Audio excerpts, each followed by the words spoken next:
सबसे पहले तो हम भोजपुरी के पहरुआ दुलरुआ युवा वर्ग आ सधल परिश्रमी भोजपुरी के नहीं छोही लोग जे गर्दा भोजपुरी गर्दा परिवार के बा सबके होके बधाई धन्यवाद देतानी कि भोजपुरी के विकास के एगो इहो अंग बा कि एकरा विषयगत स्वरूप पर व्याख्यान होखे, काव्य पाठ होखे और वार्ता होखे। जौन काम गर्दा परिवार कर रहल बा एकर खातिर हम पूरा टीम के बधाई देतानी, धन्यवाद। अब तो आज के विषय बा व्याख्यान के गज़ल में प्रयोग धर्मिता आ भोजपुरी गज़ल। तो सबसे पहले तो हमनी के ई जाने की चाही कि गज़ल का है। तो ये विषय में हम एगो मुक्तक बहुत पहले कहला नहीं, जौन हमारा दीवान रंगमहल में बा ऊपर गज़लों कहले बानी, गज़ल के परिभाषित कैले बानी, गज़ले में एगो मुक्तक में भी कैले बानी। पहले एकरा के सुनल जाओ कि मोहब्बत के सोना है चानी गज़ल है, मोहब्बत के सोना है चानी गज़ल है, गज़ल जिंदगी जिंदगानी गज़ल है, अबहर काफिया के खेतौनी इना है, कठिन साधना के कहानी गज़ल है। बजनान गुफ्तगू करदन गज़ल समझल जात रहे, लेकिन इमराउल कैस जैसन आदमी तारीफ करत कहलन कि बा महबूब गुफ्तगू करदन। तो बा महबूब गुफ्तगू करदन फारसी में के अर्थ भइल कि अपना प्रिया से वार्तालाप कैल। तो प्रिया की जहाँ तक सवाल बा तो आध्यात्मिक ग्रुप के प्रिय अप्रिया तो ईश्वर होलन। केहू साधक के केहू प्रिय हो सकता। हाँ, तो हम ही कहना चाहता नहीं कि गज़ल बा महबूब गुफ्तगू करदन, महबूब से वार्तालाप कैल। गज़ल के परिभाषित प्राचीन विद्वान लोग कैले बा, कैसे ऐसा आदमी कहलन कि बा महबूब गुफ्तगू करदन। हम ही कह रहल बानी कि गज़ल बा महबूब गुफ्तगू करदन या बा जनान गुफ्तगू करदन। तो बा जनान औरत से बातचीत कैल गज़ल ई कहीं प्रासंगिक ना रहल। बा महबूब गुफ्तगू करदन इमरान कैस आ रुदकी के अनुसार ज़्यादा बेहतर परिभाषा एकरे के मानल गई बा साहित्य में। गज़ल बा महबूब गुफ्तगू करदन, अपना प्रिय से वार्तालाप कैल, अपना प्रिय से वार्तालाप कैल गज़ल के मौलिक भावनात्मक स्वरूप है।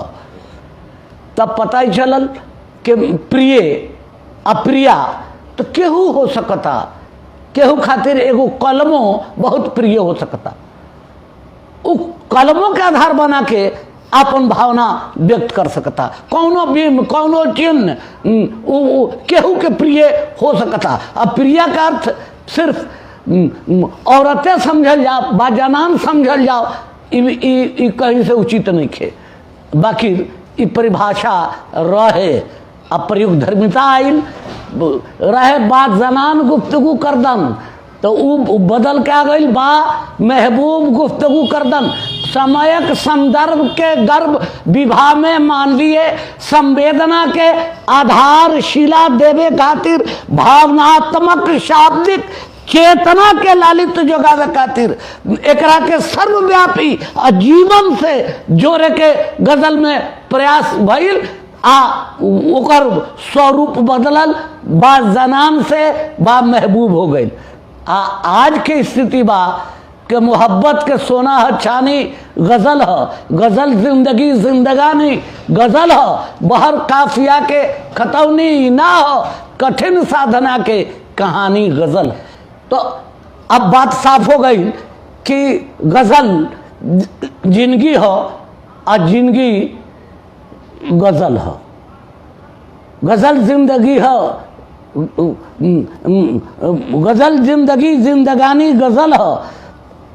यही बात के हम आवरी रंग महल में आवरी खोल के कहल बानी कि सच्चा सच्चा प्यार गजल ह, मन गंगा के धार गजल ह, आँखिन के मोती से साजल बिरहा के चित्कार गजल ह, दुख के अंधियारी कोठरी में आशा के उजियार गजल ह, मन में आग लगा दे पलछिन ऊ अद्भुत हथियार गजल ह, मन भाए दिल छू छू जाए रचना के श्रृंगार गजल ह, जौहर ह इतिहास समय के जिंदगी के व्यापार गजल ह। समग्र अखिल निखिल जितना संसार में बा सब गजल ह। एक व्यापकता समयक संदर्भ के साथ बढ़ गई बा। गजल के जौन छुई मुई मार्मिक स्वरूप और भावनात्मक चेतना के लालित रहल बा एकरा के जीवंत बनावत गई। आज लगभग दुनिया के हर भाषा में जौन साहित्य के रूप धारण कैले बा सब में गजल कहाता। आ उ संस्कृत होके भोजपुरी होके मगधी होके मगही होके बर्जिका होके बांग्ला होके फारसी अरबी उर्दू सब में। साँच पूछी अब कई गजल के बात हो गई। अब ये गजल आयल कहाँ से? देखिए एक बात बा, कौनो साहित्य के कौनो चीज अंतिम आखिरी ना होला, हर विद्वान में मतांतर हो सकता। हम एगो बात बहुत काम के बतलावता नहीं कि अब कई हो गई कि गजल का है बात रोने समझ नहीं। मानवीय जीवन के समग्र चेतना के स्वरूप जब शाब्दिक चित्रण के साथ व्याकरणीय चौकसी लेके कागज का छाती पर उतर जाए तो उकरा के गजल के शायरी कहल जाला, जौना में छुई मुई भावनात्मक चेतना के उद्गार होला। अब आगे बढ़ी, हम विषय आगे ना बढ़े, अभी बतावे के हम चाहता नहीं कि अब ये गजल पैदा कैसे भइल, एक उद्भव और विकास के न भइल। तो सुनल जाओ, रावण शिव स्तुति लिखले बाड़न और रावण के शिव स्तुति टोटल बहरे तवील गजल में बा। ये अलग बा कि विभिन्न विद्वान लोग बा, कौन जरूरी नहीं कि सब विद्वान लोग हमरा से सहमते होके, लेकिन हम जहाँ तक अध्ययनरत बानी पर खोज कैले बानी बड़ा एगो हलचल पैदा हो गई बा उर्दू शायर लोग के यहाँ भी और हिंदी वाला लोग के यहाँ भी कि साहब जौहर साहब काहे कहतरन कि संस्कृत के विधा संस्कृत से गई बा। तो साँच बात इहे बा कि जितना अफाइल बा, जितना वजन बा, जितना बहर बा, इस सारा चीज संस्कृत में संयमित बा। और संस्कृत आदि भाषा और संस्कृत में एगो देवत्व मूर्तिमान स्वरूप रहल बा और काव्यात्मक स्वरूप रहल बा। तो काव्यात्मक स्वरूप में जौन संस्कृत में गजल के स्वरूप बा ओकर भले रुआ फारसी में आई, अरबी में आई, सब जगह बा लेकिन ओकर जड़ ओकर गौमुख संस्कृत में बा। रावण के शिव स्तुति संस्कृत में गजल में बा बहरतविल में। अब तुल हम ना देव, आगे बढ़ी। तुलसीदास जी रामचरित मानस के बानी के नमामि समीशान निर्माण रूपम विभुम व्यापकम ब्रह्म वेद स्वरूपम निज निर्गुणम निर्विकल्पम निर्यम चिदाकाशमाकाशवास से बजम। पूरा वंदना गजल के मीटर में बा। इहो बहरे मतकारिब में बा, जाना कि महाभुजंग पर्याय छंद कहल जाला संस्कृत में। हम छंद पर बोलत देखिए, एगो हम हल्का फुल्का खाका रवा सामने प्रस्तुत कर रहा बानी तो पता ही चलल कि कहीं ना कहीं गजल के मूल और कहीं ना कहीं गजल के गोमुख संस्कृत में बा। अच्छा, जावना काल में और लोग के यहाँ गजल नाम दिया, गजल साहब इमराउल कैस, आदिल वाजिद, कई गो शायर लोग भइल जब जरा के गजल साहब कहल जाला इमराउल कैस जे अपना नाम पर एगो विधा के रूप दिलन, नाम दे दिलन। साँच बात ही बा कि वो व्यापारी रहस, हिंदुस्तान में आना जाना रहे और संस्कृत पढ़ रहस। कामत जैसा लोग लिखले बा कि तजारती ताल्लुक से हिंदुस्तान आना जाना था, लिहाजा कई जबानें सीखने का मौका मिला। तो कामत इमराउल कैस हम असर और साथी शायर रहे लोग, व्यापारी वर्ग के लोग रहे। उस कहीं ना कहीं खैर एगो शोध का अलग विषय बा और सब विद्वान से सहमत होकर ये कोनो जरूरी नहीं है। ये हमारा अपन रिसर्च बा, हमारा अपन धारणा बा। अब कोनो नया रिसर्च सामने आई तो विरोध सहे के पड़ी और हम तैयार बनी, उनमें कोनो बात नहीं है। तो कहे का मतलब है कि नमामि समीशान निर्वाण रूपम विभुम व्यापकम वर्म वेद स्वरूपम निजा निर्गुरम निर्विकल्पम निरियम चिदाकाशं माकाशवासं भजेयम फौलुन फौलुन फौलुन फौलुन फौलुन फौलुन फौलुन फौलुन 1 2 2 1 2 2 1 2 2 1 2 2। पता ही चलल कि बहरे मुतकारिब मसमन सालिम बहर में ये पूरा शिव प्रार्थना बा। और वही तरह से रावण अभी के कही कि तुलसीदास बाद में लिखले बड़ा, हालांकि तुलसीदास ये संस्कृत वंदना जो लिखले बड़न वो दूसरा हवाले से लिखले बड़न कि दोसर को ही कहले बा ओकरा के हम नकल करता नहीं, यादी काल से होता। बहरहाल अब में क्या बात बा हम पढ़े के नहीं चाह। लेकिन रावण जब शिव स्तुति लिखले बड़न, अगर वो रावणे के लिखल हो शिव स्तुति तो बहरे तमिल में बा, तब तो ओकरा गजल होके में कोनो केहू के संदेह नहीं खे, आ गजल के गोमुख होके में कोनो संदेह नहीं खे। चलिए अब पता ही चलन कब संस्कृत से अरबी लिटरेचर में इमराउल कैस इब्न कामत नाम के दूगो कबीलो ओकरा के अपनावल अरबी में और शायरी कैलू। जे तरह से गैर मुरद्दफ माने तुकांत शब्द रदीफ खाली रदीफ रहे, काफिया ना रहे, या काफिया रहे तो रदीफ ना रहे। तो अरबी में जितना शायद संस्कृत के जितना शायरी बा में काफिया के इंतजाम नहीं है, में खाली गैर मुरद्दफ बा, काफिया तबा तुक बा, कोनो तुको के जरूरी नहीं है समझल गई। ओकर रूप ओ तरह से रहल बा, ओकर गतिमत विकास अरबी में गई। अरबी लिटरेचर में उ गैर मुरद्दफ शायरी रहल, आ काफिया रदीफ के पाबंदी के कोनो बहुत ख्याल ना रहल। यही ना काफिया रहल तुक रहल, लेकिन रदीफ ही पर ख़त्म हो जाए। आजो में लिखा था, आजो उर्दू में अरबी में फर्सी दाग के यहाँ जाए जौक के यहाँ जाए क्यों क्या जाए तो आजो वो चीज़ बा।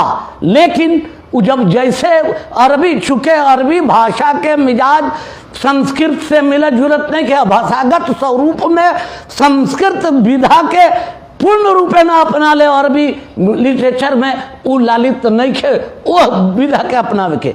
तो अरबी भाषा में गज़ल साहब चाहे कामत इमराउल कैस आबिद ये शायर लोग के यहाँ ओकर रूप उतना मुखर नहीं खे आ चाशनी पैदा ना भइल। लेकिन जैसे फारसी में आयल रुदकी के यहाँ, रुदकी बहुत बढ़िया शायरी कैलन। रुदकी शुरू में गैर मुरद्दफ शायरी कैलन, लेकिन जैसे शेख सादी सिराजी फारसी में शायरी करे लगलन और गज़ल लिखे लगलन तो काफिया के इंतजाम कर देन। तो गतिबद्ध प्रयोग धर्मिता प्रारंभ भइल और बढ़ते बढ़ते फारसी तक आयल। अब फारसी में काफिया रदीफ के पाबंदी हो गई। आ छंद जौन रहे बाहर वज्र जाना कहल जाला ओकर उहे रहल जौन अरबी से आयल। ए वजह से कि अरबी वाला लोग भी उहे लिहल जौन संस्कृत में रहे। पूरा सारा छंद संस्कृत के हो, संस्कृत लिटरेचर के महाभुजंग पराय छंद के रउआ उर्दू में फारसी में बाहर मतकारी मसमन सालिम कहता नहीं, तब वही तरह से सबके का मामला बा तो हम ना कह। हाँ तो हम ही बताओ था नहीं कि भोजपुरी गजल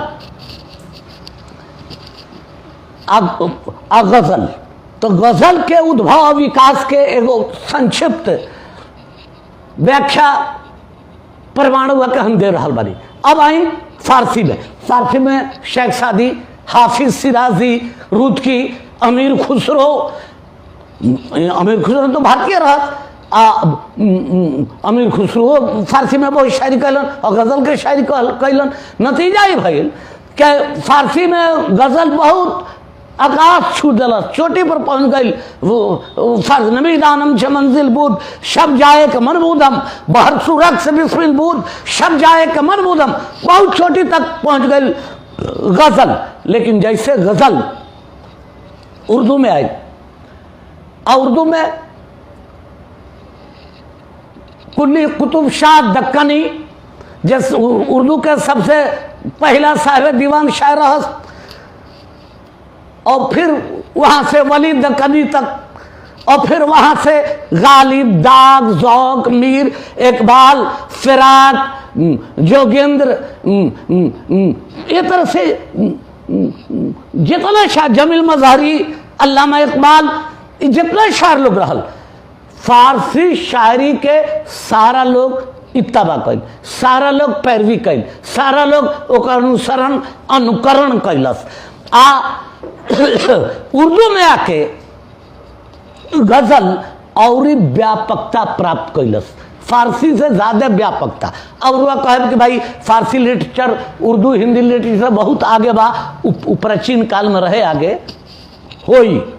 आज के डेट में उर्दू लिटरेचर में गजल आकाश छुलस, गालिब तक आते आते गजल गगनचुंबी बन गई। अब चलिए उन्हें अब उर्दू में बहुत सारा प्रयोग भइल, उर्दू में प्रयोग भइल तो उर्दू में वो गजल के रूप अलग अलग ढंग से निखर के आई, अलग अलग ढंग से केना निखर के आई। देखी काफिया, अब वो कुंदन सिंह ऐनुल उरूज लिखलन तो दूगो और बहर बढ़ा दिलन, दूगो नया बहर बना दिलन, तो बहरों के प्रति भाई अब विधागत गजल के विधागत स्वरूप में काफिया, रदीफ के पाबंदी बरताए लगल। जब के गैर मुरद्दफ शायरी पहलू होत रहे संस्कृत में, जेना गैर मुरद्दफ शायरी बा वहाँ पहलू अरबी में भइल, फारसी में भइल, आज उर्दू में होता। अब उर्दू में नया प्रयोग भइल, दोहा गजल, सवैया गजल, चौपाई गजल, सोठा गजल, मुसलसल गजल, मुसलसल दोहा गजल, ई नया नया प्रयोग भइल। सो उर्दू में दर्जनों पर किताब लिखाई बा। अब केहू ना पढ़ले होखे तो ओकर खातिर हम ठीका नहीं ले ले, वो लोग के पढ़े के चाहिए। खैर चली, तो उर्दू में बहुत सारा ए पर प्रयोग भइल। उर्दू से गजल सीधे आयल हिंदी में, भाषिक शाब्दिक अंतराल का जरूर बा, बाकी भाषिक बनावट आ मनोदशा के आधार पर हिंदी उर्दू में खाली स्क्रिप्ट के अंतर बा। नतीजा भइल कि उर्दू के जितना विधागत स्वरूप रहे सब भोजपुरी गजल में भी हिंदी गजल में आ गई। हिंदी गजल में रुआ अगर सोचे तो अमीर खुसरो के बाद अरुआ आगे बढ़े तो भारतेंदु मंडल, भारतेंदु हरिश्चंद्र, अब भारतेंदु मंडल के बहुत सारा लोग जम के हिंदी में गजल कहल। सूर्यकांत त्रिपाठी निराला जी जम के गजल कहनी, शमशेर बहादुर जम के कहनी, दुष्यंत कुमार जी कहनी। तो उर्दू में कुछ प्रयोग भइल तो कुछ हिंदियों में प्रयोग भइल। प्रयोग का भइल, प्रयोग धर्मिता के स्वरूप हिंदी में कहा गई कि हिंदी में शब्द शब्द अ आ ई उ ए ओ औ अंग के भी काफिया माने के परंपरा प्रारंभ हो गई। तो शाब्दिक प्रयोग हिंदी में भइल।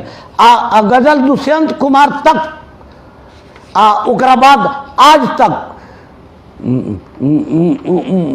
हिंदी में अब खाली दुष्यंत कुमार नहीं खान, गोपाल सिंह नेपाली, जानकी वल्लभ शास्त्री, आज कुछ नया प्रयोग धरती में धर्मिता के काम हो रहा बा, बहुत सारा लोग लिख रहा बा, उन्हें हम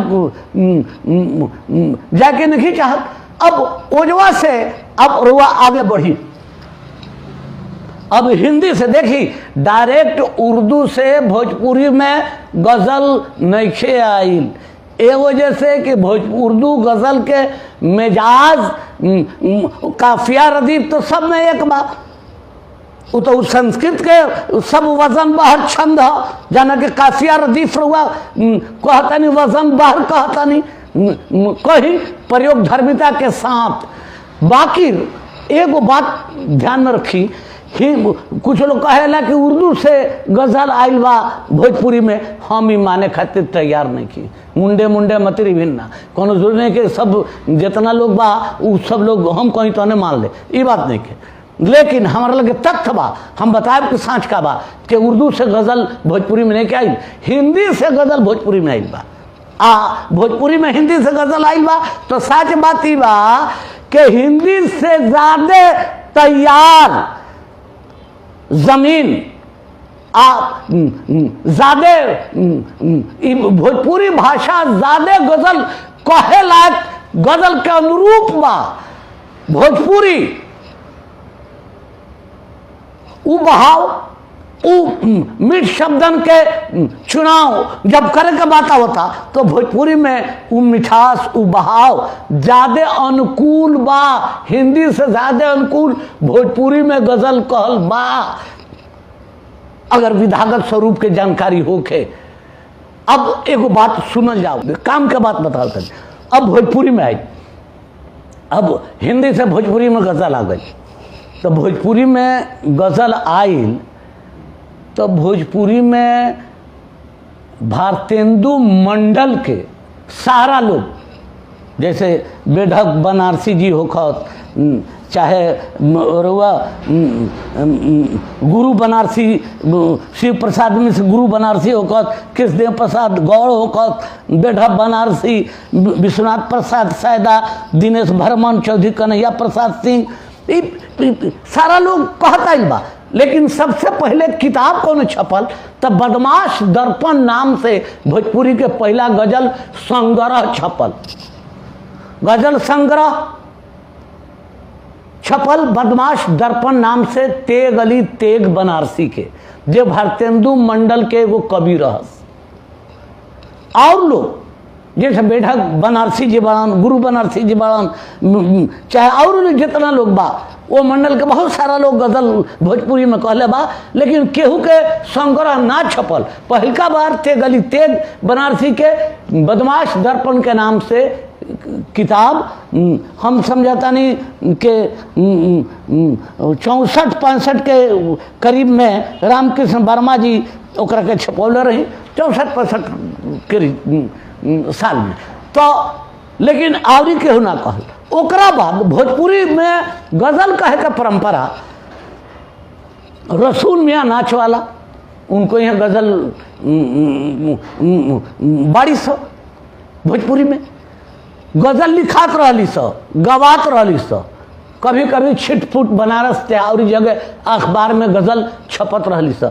लेकिन फिर बदमाश दर्पण के बाद कौनो गजल के संग्रह, एकल गजल के संग्रह चाहे संयुक्त गजल के संग्रह ना निकलल। आगे चल के जगन्नाथ जी एगो किताब निकलनी गजल संग्रह लर मोतिन के, तो जगन्नाथ जी के लर मोतिन के गजल संग्रह छपल। ओकरा बाद कई गो किताब छपली सब, अब जैसे तेग अली तेग बनारसी जी के 1964 में ज्ञान मंडल बनारस द्वारा प्रकाशित भैराम कृष्ण वर्मा जी के द्वारा उ छपल। ओकरा बाद फिर 1964 में फिर बदमाश दर्पण 2002 में पुरुषोत्तम मोदी विश्वविद्यालय प्रकाशन वाराणसी से छपल। ओकरा बाद लर मोतिन का 1977 में जगन्नाथ जी के छपल। ओकरा बाद नया भोजपुरी का प्रतिनिधि गजल 1968 में 78 में संपादित क के जगन्नाथ जी वगैरह भी लोग छापल, जना में हमरो गजल 5-7 गो बा। ओकरा बाद नया एगो सूरज कन्हैया चौधरी कन्हैया प्रसाद सिंह जी के छपल। ओकरा बाद पतियात न केहू अविनाश चंद्र विद्यार्थी, धरोहर डॉक्टर जॉर्ज शफियाबादी, अचके कहा गई डॉक्टर ब्रजभूषण मिश्रा, कह न सकनी पांडे कपिल, समकालीन भोजपुरी गजल संपादित मधुर नजमी अशोक द्विवेदी, रेत के परछाई रामेश्वर प्रसाद सिन्हा पीयूष, तोहरे बदे आश नारायण अशोक, नया सूरज चढ़ल जाता कृष्णानंद कृष्ण, आस के आकाश लक्ष्मी कांत मिश्र गरीब, समय के राग सब संपादक जगन्नाथ भगवती प्रसाद द्विवेदी, तस्वीर जिंदगी के मनोज भाऊ, महक माटी के आसिफ रोहताश्री, गुमसाइल हवा रामेश्वर प्रसाद सिन्हा पीयूष, परिंदा उड़ान पर पांडे कपिल, अभी बाकी बा गोपाल अश्क, बेकहल जिंदगी गोपाल अश्क, जल के धारा में दियना सतीश्वर सहाय वर्मा सतीश, टूटत बा सपना डॉक्टर स्वर्ण किरण, सूरना सधे नागेंद्र प्रसाद सिंह, भंवर में नाव सुरदेव पाठक प्राग, आसमान बाकी बा आसिफ रोहताश्री, चल ऊर्जा रे पंछी पंडित वैदेही शरण बनियापुरी, गजल के गांज रामजी पांडे अकेला। अभी नया में श्री ऐनुल बरेलवी जी के आखिन भादो मास गजल संग्रह आयल हो, जहाँ जितना हमरा अब तक एक भी बहुत सारा किताब छपल बाड़ी से जो हमारा उपलब्ध नहीं क्या हो सकल। तो इतना किताब माने गजल साहित्य में इतना सारा किताब गजल संग्रह छपल बा। एकरा अलावे एगो गजल महाकाव्य जाना के गजल के दीवान कह जाला, दीवाने जौहर बनाम रंग महल। हालांकि हिंदियों में अभी कोनो दीवान छपल नहीं थे, लेकिन भोजपुरी में रंगमहल भोजपुरी गजल के दीवान चाहे गजल महाकाव्य जौन कही उ छप चुकल बा। रंगमहल देखी रुआ सामने बा, ये किताब रंगमहल ये बहुत पहले छप चुकल बा। हाँ तो हम ही कहत रही तब अब तक बहुत सारा लेखक लोग बा। अभी नया लोग में बहुत लोग बहुत अच्छा गजल लिख रहा है। हमारा तो बुझाता पुरनको लोग से अब नयका लड़का जो ना होता से कहीं को वजन बहर काफिया रदीफ सबके जानकारी बा। अब बड़ा बढ़िया गजल में काम हो रहा बा, हम बहुत आशावान बानी। अब रहल अब रुआ कहे के भाई गजल लिखाई तो लिखाई के न तो गजल में मूल रूप से मूल बहर 7 गो बा। बहरे हजज, बहरे रजज, बहरे रमल, बहरे मुतकारी, बहरे तदारिक, बहरे कामिल, बहरे वासिर। अब 12 गो मिश्रित छंद बा, यानी 19 गो टोटल बा। अब एकरे के मिश्रित मुरक्कब बहर 12 गो। हालांकि देखी कुंदन कुमार सिंह में कुछ परिवर्तन कैले बड़न, तबो संगीत के लयबद्धता सुरक्षित करे खातिर संस्कृत में निर्मित जौन छंद व्यवस्था रहल बा उहे छंद व्यवस्था फारसी अरबी में आके आज भोजपुरियों में बा। ओकर भोजपुरी नाम याद करी, संस्कृत नाम याद करी, चाहे उर्दू नाम याद करी, बात बराबर बा, कोनो अंतर नहीं पड़त। तो अब काफिया रदीफ तो सब वालों ने जानत हो, अब उन्हें हम जाए के नहीं चाहत। अब एक बात रुआ के बताई कि विषय बा कि भोजपुरी गज़ल में प्रयोग धर्मिता, गज़ल में प्रयोग धर्मिता। अब भोजपुरी गज़ल तो देख लेनी कि काफिया के दिशाएं भी प्रयोग धर्मिता भइल बा, रदीफ के दिशाएं भी भइल बा, वजन बहर के प्रति भी भइल बा। गज़ल में जन उर्दू गज़ल में लालित सुरक्षित रहल बा, अब विभिन्न आयाम ओमे आयल बा। ओकर कुछ कारण रहल बा। ओकर कारण रहल बा कि उर्दू लिटरेचर कई क्लास में बांटल गई। एगो दिल्ली स्कूल रहल, एगो लखनऊ स्कूल रहल, एगो अजीमाबाद स्कूल रहल, 3 गो स्कूल हो गई। और तीनों स्कूल के शायरी में अंतर बा, तीनों के भाषिक शाब्दिक चुनाव में अंतर बा। हाँ, भाव एक भाव पर तीनों लोग कह दी, कोनो अंतर नहीं। गजल में भाव चाहे दिया होके, भाव रुआ परोसे के कितना सुंदर ढंग से परोसला बानी, ई मेन चीज बा। ऊ काम भइल बा। अब देखी दिल्ली स्कूल के शायरी पढ़ी तो ओकर भाषों में अंतर पड़ी, ओकरा तकनीकों में अंतर पड़ी। लखनऊ स्कूल के शायरी पढ़ी, ओकरा भाषों में अंतर पड़ी, ओकरा तकनीकों में अंतर पड़ी। अजीमाबाद स्कूल के दबिस्तान अजीमाबाद के शायरी पढ़ी, गजल पढ़ी तो ओकरो तकनीक में, ओकरो भाषिक तत्व में अंतर पड़ी, लेकिन भाव में कोनो विचलित केहू नहीं खे। छंद, वजन, बहर, काफिया, रदीफ सब एक हुई, बाकी तबो सब अंतर हुई। अब प्रयोग धर्मिता के जहां बात हो तो इहो प्रयोग धर्मिता भइल कि हर क्लास अपना अपना ढंग से भाषिक औचित्य के परोसे आ लालित के सुरक्षित करे। केहू अगर कहता, एक एक बात कहता कि उनके बजने लगी दर पे शहनाइयां और हमारा जनाजा उठाया गया, तो एक दूसर शायर कहता कि उनके हाथों में मेहंदी रचाई गई और हमारा जनाजा उठाया गया। तो कहे के अलग अलग ढंग अलालित तबा उ सब लोग कहले बा। बाकी गालिब रिवायती शायरी में इनकलाब पैदा कैलन। छुई मुई शब्दन में दार्शनिक पुट भरे के मनोवैज्ञानिक चेतना के जागृत करे के कला गालिब अपनौलन। एगो से गालिब उर्दू के सिरमौर शायर मानल जालन। तो एगो प्रयोग कैलन। तो इकबाल इनकलाबी शायरी पैदा कैलन। और इनकलाबी शब्द चुनाव और भाव इनकलाबी बनावे के प्रयास कलन। और इकबाल करम, इकबाल इनकलाबी हो गए। आगे फैज अहमद, फैज के यहाँ जाए तो फैज बोलता नज्म के शायर, लेकिन गजलों कहले बाड़न तो वो एकदम चशमदीद गवाह बन के गजल कहतरन। तो वो एगो रंग भाई देखी फाइन आर्ट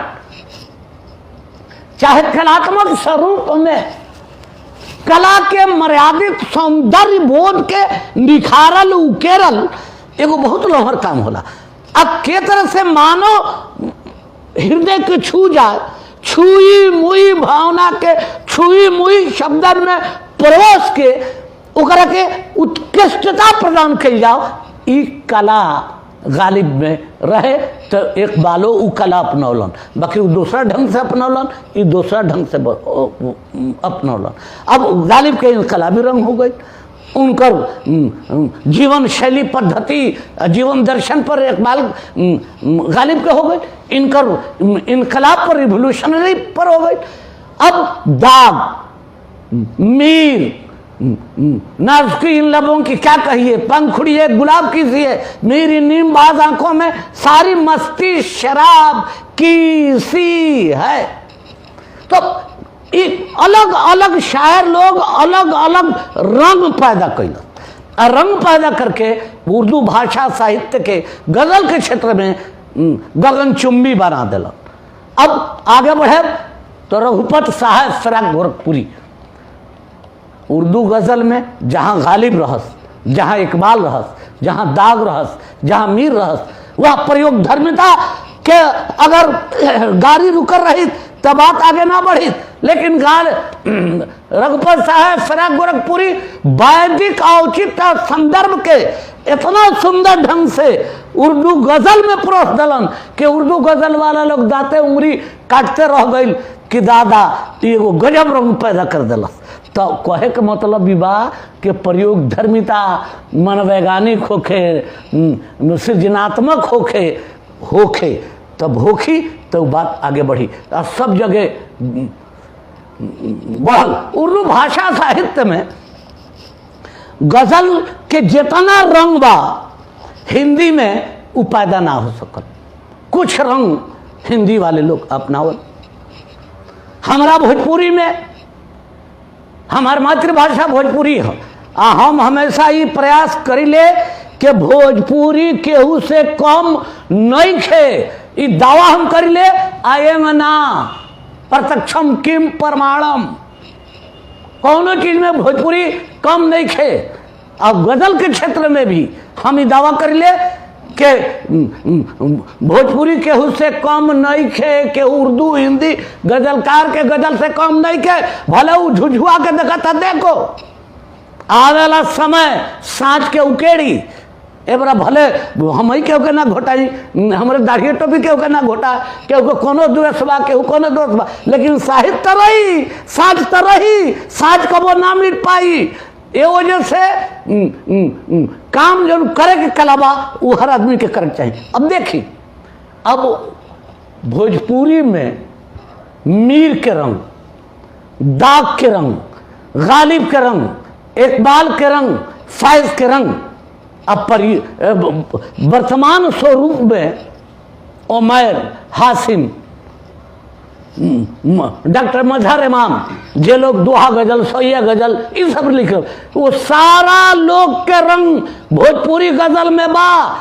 आई सारा रंग हम मेहनत करके, लड़ के, परिश्रम करके उस सारा गजल के रंग महल में जुगा देनी। कि अब तक दिल्ली स्कूल का रंग, लखनऊ दबिस्तान शायरी का रंग, अजीमाबाद दबिस्तान शायरी का रंग, अब नया प्रयोग धर्मिता के, औचित्य के सारा वर्णन हम रंग महल में सबके 5-5 गो, 3-3 गो, 2-2 गो गजल वो मीटर पर वो रंग में, वो भाषिक औचित्य में अखोर बखोर ढांचा ना हम लिखले बानी। वैसे अपने मुँह में मिठू वाला बात नहीं के प्रत्यक्षम किम प्रमाणम।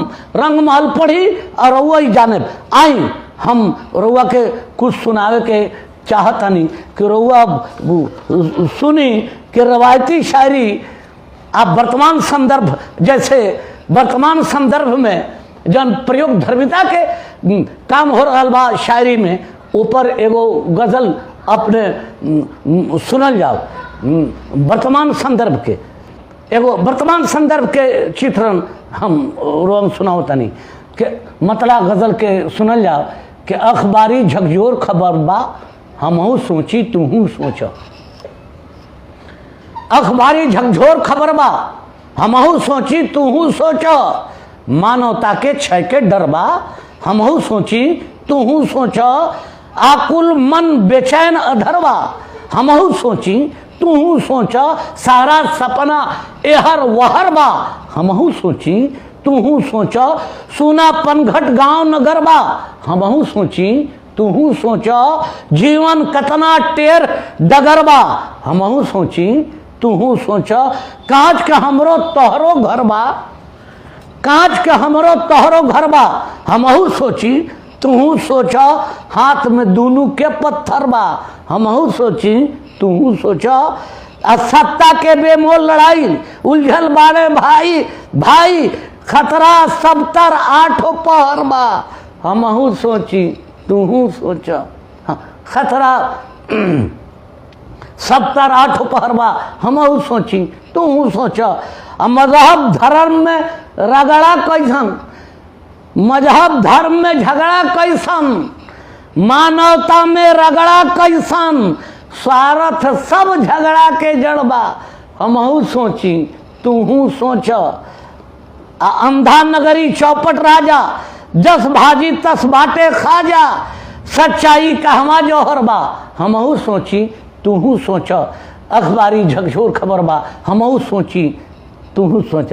ई वर्तमान संदर्भ के एगो चित्रण दिखावनी कि रंग महल में वो रंग जोगावल बा। अब इकबाल के रंग के, अब गालिब के रंग, इकबाल के रंग, दाग के रंग, ज़ौक़ के रंग, मोमिन के रंग, रघुपत साहेब फ्राक गोरखपुरी के रंग केंग बा। ऊपर थोड़ा सा हम एगो अब रुआल उनके इकबाल के रंग के चीज देखा होता नहीं। गजल सुनल जाओ कि बोल बंसी के बसंती बाण बन के फूक दो। अब देखिए अनुप्रास वो सारा चीज जौन रंग बा इकबाल के, बोल बंसी के बसंती बाण बढ़ के फूक दो, शांति श्रद्धा सहेजल तान बढ़ के फूक दो, अजनबी अनजान अदकल आदमी बाज के प्रेम के पनका पुढ़ा दो, प्राण बढ़ के फूक दो, हमने हंस के हंसाई ले हिया हलकोर के, भोजपुरिया भाव भैया शान बढ़ के फूक दो। अक्षर देखी कि मोह माया के ममत मनसा के माहुर मान के, देखी रंग देखी इकबाल के, मोह माया के ममत ममता के माहुर मान के, आंगना में आइल बाज के चांद बढ़ के फूक दो, फूल फुनगी पर फुलाला फाड़ में जौहर फकीर, चेतना चिंतन चराचर ज्ञान बढ़ के फूक दो। अब इत इकबाल का रंग देखा नहीं, अब एगो गालिब का रंग देखी। गालिब के रंग में हम कहनी है कि भोजपुरी गजल आज के डेट में कौनो भाषा के गजल से कहीं खबर, बहुत हिंदी के उर्दू के शायर लोग कवि लोग बाब हम खूटा ठोक के बोला था नहीं भाई, सबका मुंह पर दुटुकू रंग महल पढ़ ले के हूँ। अब जब तक क्रिटिसिज्म करे को तो और अच्छा बात में कोनो दिक्कत नहीं कर। सुनी जब गजल के मतलब सुनल जाओ गालिब के रंग के, कि जब चिंता में याद के देखनी दर्पण आधी रात के बाद, जब चिंता में याद के देखनी दर्पण आधी रात के बाद, टूटल हमरा व्याकुल मन के बंधन आधी रात के बाद, टूटल हमरा व्याकुल मन के बंधन आधी रात के बाद, नींद गंवा के बैरी अखिया बस तारा चुपचाप गिने, चांद से टक्कर जब जब लेवे ग्रहण आधी रात के बाद, सुना सुना दर्द में डूबल सनल प्रकृति के साज मिलल, तेज भइल तब हमरा मन के धड़कन आधी रात के बाद, अब बेचैनी कमरा से बाहर जब जब टोके हमरा के, गैर के लागे नीजे आपन आंगन आधी रात के बाद, दर्द के बदरा उमरल घुमरल गरजल हमरा आँखिन में, सपना से जब अक्ता इल्मन साजन आधी रात के बाद, ध्यान के जौहर शीश महल में पसरल राग बिहाग अमर, टूट के बरसल तब अखियन से सावन आधी रात के बाद।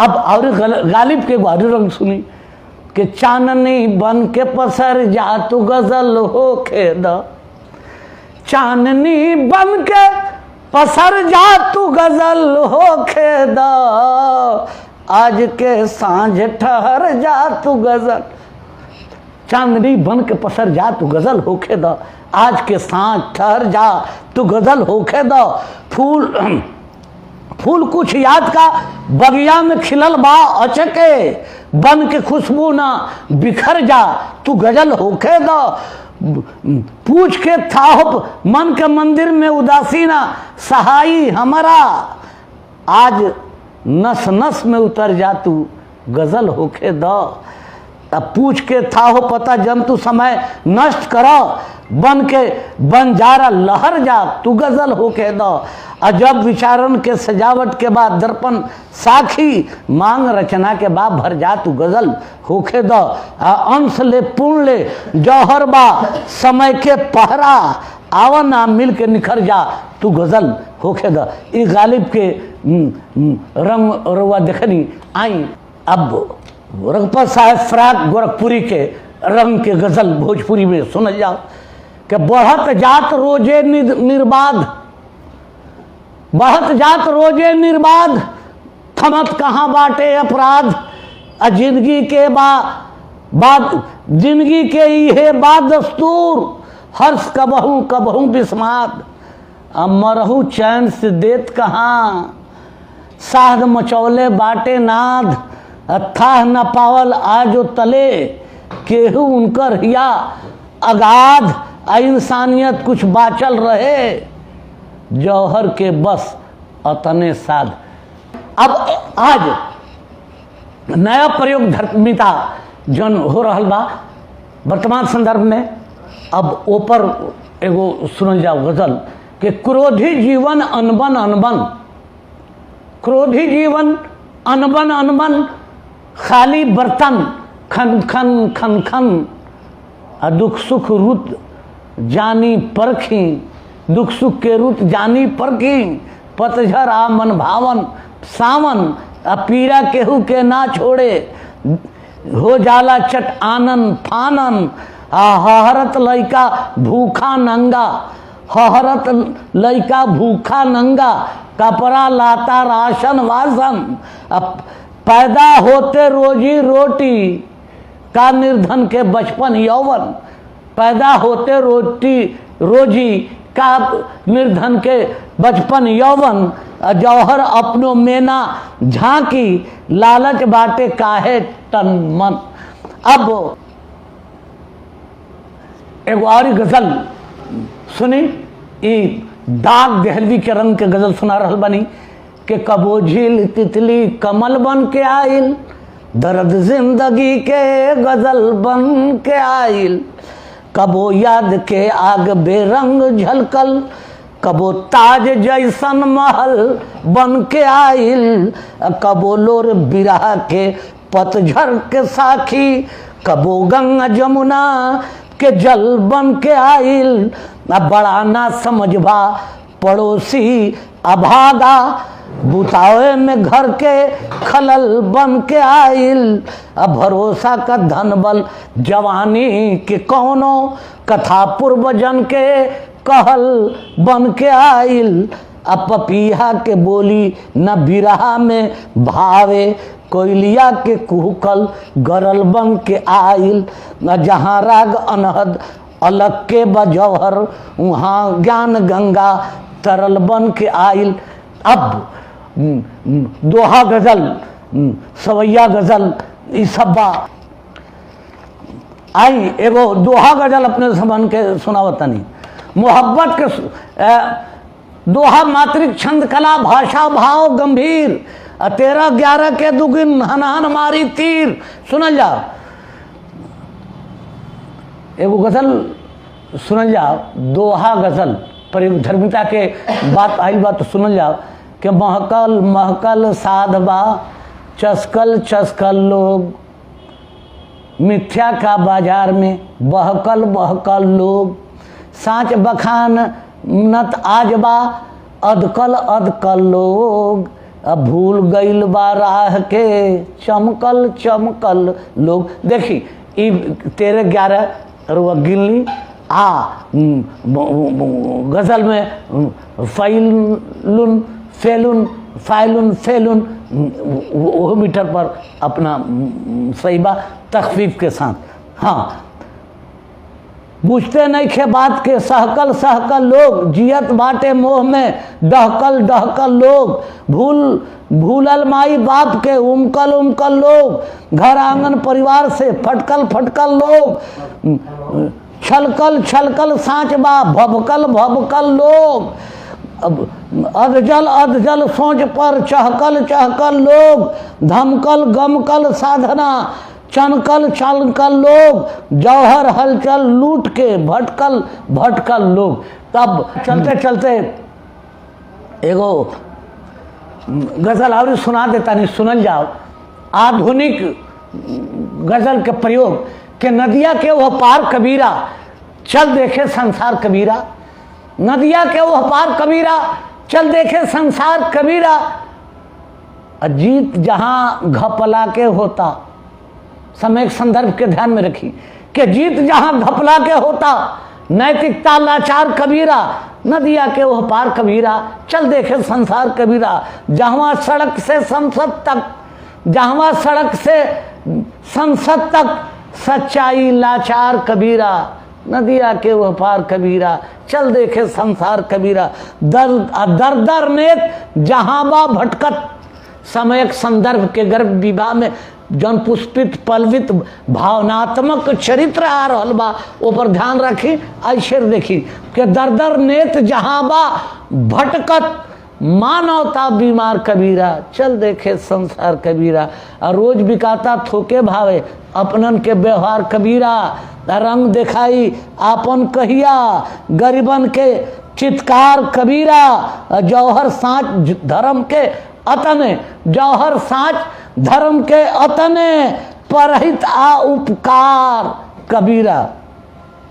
अब यही के साथ फिर कभी दूसरा मौका से आई हम सभी अपने सुधी श्रोता लोग के एक सुर से जय भोजपुरी, जय भारत, जय भोजपुरी कहत विदा लेता नहीं। आ गर्दा परिवार के बधाई।